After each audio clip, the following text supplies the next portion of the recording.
Hey everyone, so today we are going to study about the Lake Isle of Innisfree.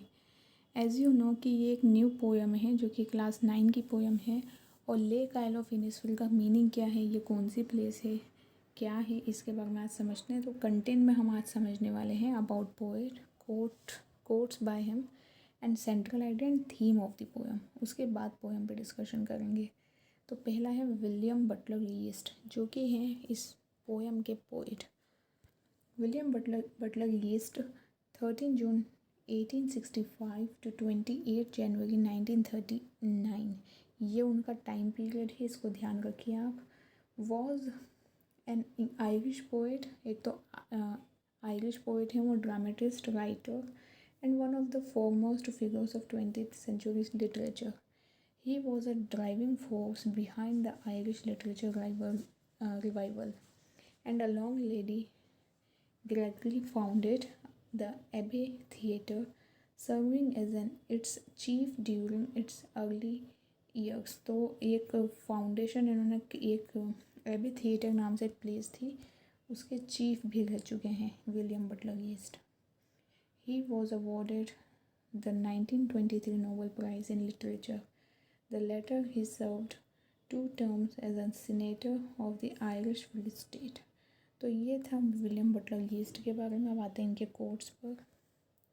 There are no strangers here, only friends you haven't yet met.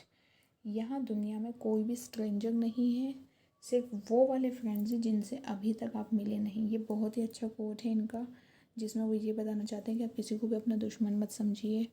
कोई भी ऐसा नहीं है जो stranger हो। Actually stranger कोई नहीं है, लेकिन वो लोग हैं जो जिनसे आप मिले नहीं हैं। क्योंकि देखो, जब आप मिल जाते हो तो आपको भी पता है कि आपकी उनसे कैसी पटेगी या कैसा रहेगा, तो आप फ्रेंड्स बन जाते हैं। बस मिलने की देर है। The next is central thought of the poem. The poet feels absolutely board and disturbed living in the crowded and busy city of London. इसमें क्या है कि एक पोएट है, जो पोएट मतलब ऑब्वियसली विलियम बटलर यीस्ट है, वो बहुत बोर हो चुके हैं, बोरिंग लाइफ जी के, डिस्टर्ब्ड लाइफ जी के, crowded and busy city of London. London एक ऐसी प्लेस जहाँ पे मतलब ऑलमोस्ट इंडिया जितना ही क्राउड, और ये कह लो कि ऑलमोस्ट तो नहीं बट हाँ, जिसमें कि मतलब ऐसी, हम कई बार ऐसा होता है ना कि हम सोचते हैं कि अगर आप शांति चाहिए, भागा दौड़ी वाली ज़िंदगी से थोड़ी सी राहत चाहिए, उसके लिए हम फिर हिल स्टेशन ऐसी कोई प्राकृतिक जगह कहीं जाना प्रेफर करते हैं, नेचुरल प्लेस वगैरह।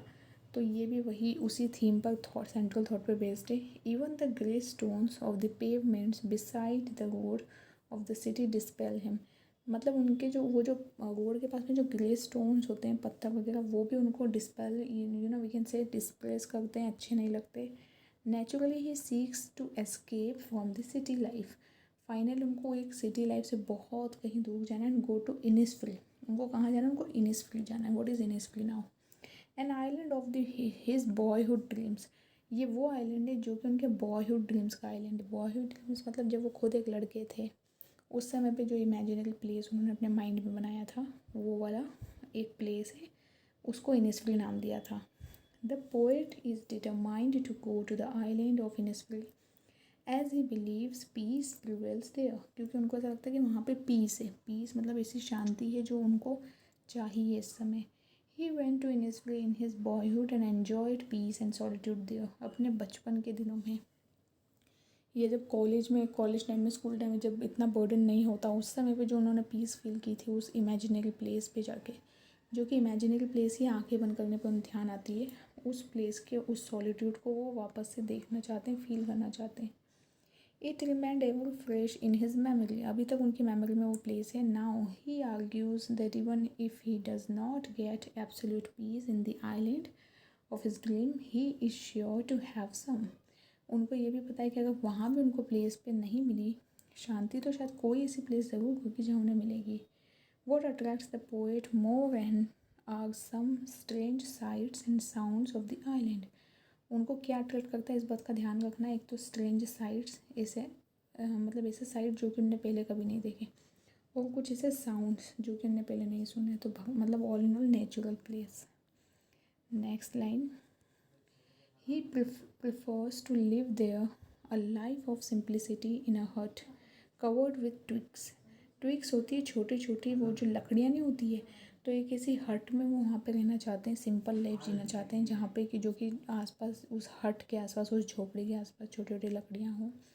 He will make 9 rose of beans, और वो क्या बनाएंगे, 9 रोज बनाएंगे बीन्स की, बीन्स मतलब खाने वाले बीन्स की 9 रोज, मतलब खुद ही फार्मिंग करके खुद ही खाना चाहते हैं। एंड सेटअप बिहाइव्स फॉर हनी, और वो क्या करेंगे, हनी कलेक्ट करने के लिए बिहाइव्स को वहाँ पे अरेंज करेंगे। बिहाइव मतलब छत्ता वगैरह जो भी मधुमक्खी का होता है। The morning will appear as a blushful maiden veiled by mist and fog in the island of Innisfree।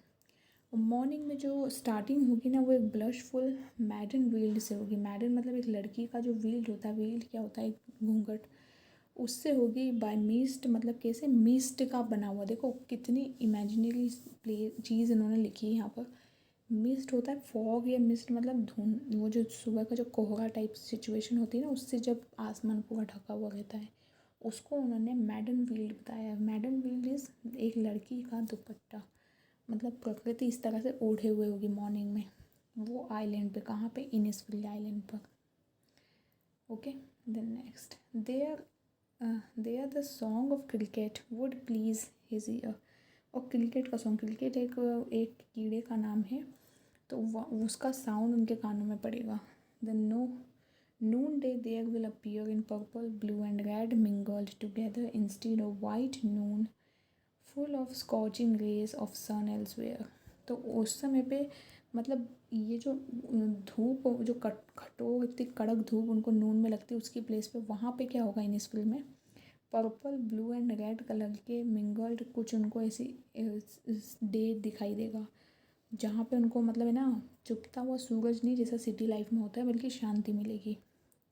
The evening air will be filled with the flapping of the little songs birds linnets and the twittering will add luster to it। तो इसमें क्या क्या add होगा अब वो देख लेते हैं। तो वहाँ पे इसके अलावा क्या होगा, इवनिंग में इवनिंग एयर जो होगी वो पूरी तरह से सॉन्ग से होगी। किन के सॉन्ग्स, बर्ड्स के सॉन्ग आएंगे दिमाग में, लिनेट्स मतलब सुनाई देंगे। Lynette is a type of bird. And the twittering मतलब उनकी जो साउंड होता है उसी को ट्विटरिंग बोलते हैं। With add lustre to it, lustre मतलब उसको और ज़्यादा एनहांस करेगी उस प्लेस की ब्यूटी को। फाइनली द मिडनाइट स्काई, और आखिर में जो मिडनाइट का स्काई होगा at the Innisfree has a peculiar is particular glimmering colour instead of all pervasive darkness and blankness.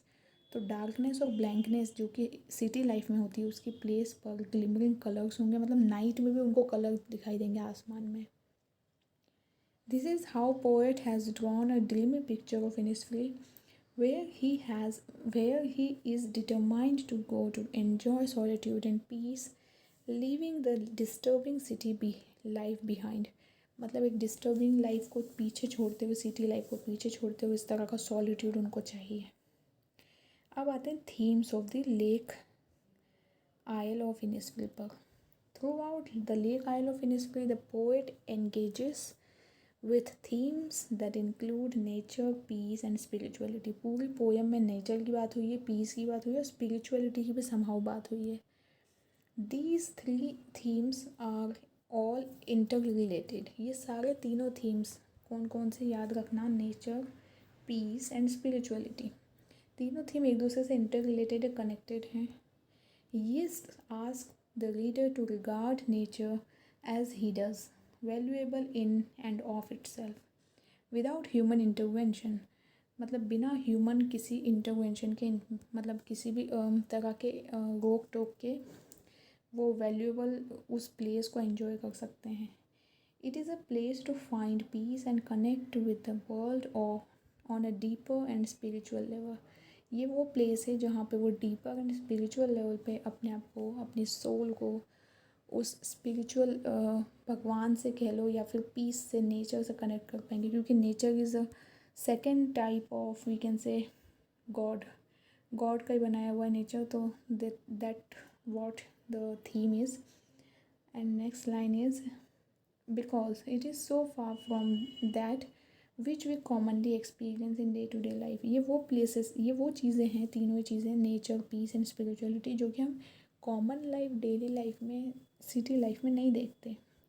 The isolated nature of this natural area that he is longing for is also an important element of happiness। ये वो place है जो वो area है, मतलब जिसके लिए ना स्पीकर लॉन्गिंग फॉर मीन्स लालायित हैं या फिर उत्साहित हैं कि मुझे वो प्लेस मिल जाए, वो शांति मिले। वो बहुत इम्पॉर्टेंट एलिमेंट है, किस चीज़ का, हैप्पीनेस का बहुत इम्पॉर्टेंट एलिमेंट है उनकी लाइफ में। It is an escape from industrialism as well as from people. ये एस्केप है इंडस्ट्रियलिज्म से। एस्केप मतलब किसी चीज़ को छोड़ के चले जाना। तो ये किससे बचना चाहते हैं, इंडस्ट्रियलिज्म से। इंडस्ट्रियल एरिया जहाँ पे पूरे टाइम भाग दौड़, धूल मिट्टी ये सब है, उन सारी चीज़ों से, as well as from people, और उन लोगों से भी जिनके सराउंड घेर के वो थक चुके हैं। तो final this was the end of the video, and I'll be telling you what other things are there in context of the same poem। Actually इसमें पोएम का डिस्क्रिप्शन भी I'll give you in the next video। I hope you enjoyed it, you understood what is the central theme and central idea of the poem। So let's meet in our next video। Thank you for watching this।